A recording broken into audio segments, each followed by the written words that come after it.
कर्मठ कार्यकर्ता समाजवादी पार्टी से लगातार जुड़े हैं ना, और जब कभी नेताजी ने या समाजवादी पार्टी ने हम लोगों ने आह्वान किया होगा, सुरेंद्र हमेशा आगे रहा, बढ़ चढ़ के हिस्सा लिया उसने, और कभी भी समाजवादी आंदोलन को उसने कमजोर नहीं होने दिया।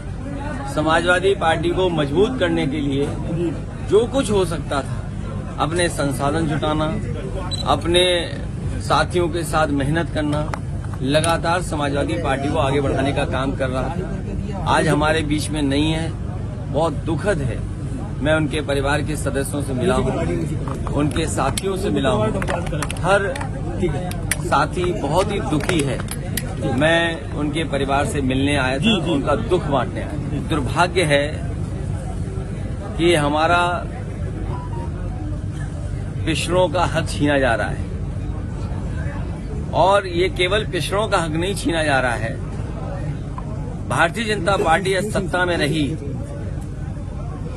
तो जो बाबा साहब भीमराव अम्बेडकर जी ने अधिकार दिए हैं, उन अधिकारों को धीरे धीरे छीन लिया जाएगा।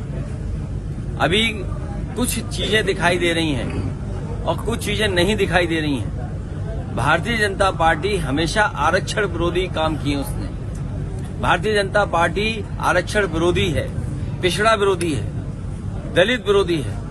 इन्हें संविधान की किसी भी व्यवस्था से कोई मतलब नहीं है। जो बाबा साहब भीमराव अम्बेडकर जी ने अधिकार दिए थे, उन अधिकारों को धीरे धीरे भारतीय जनता पार्टी छीनना चाहती है, और जितने भी उनमें पिछड़े नेता हैं वो सब मुंह बंद करके बैठे हुए हैं। तो आरक्षण खत्म हो रहा है, ये सब छीन लेगी भारतीय जनता पार्टी। राहुल जी ने न्योता दिया है आप लोगों को। अरे न्योता हम तुम्हारे सामने खड़े के न्योता हो तो बता दो, अगर तुम्हारी जेब में हो इन्विटेशन तो हमें बता दो। आप उनसे भारत जोड़ो यात्रा। अरे भाई मैं क्या कह रहा हूँ, आरक्षण बड़ा सवाल है।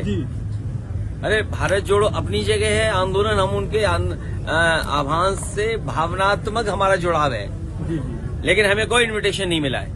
अगर आपकी जेब में इन्विटेशन हो तो हमें दिखा दो। अगर मिलता है तो फिर क्या तो आप जैसा मैं बोलूंगा नहीं। सबसे बड़ा महत्वपूर्ण मामला है कि आज आरक्षण पे हमला हुआ है।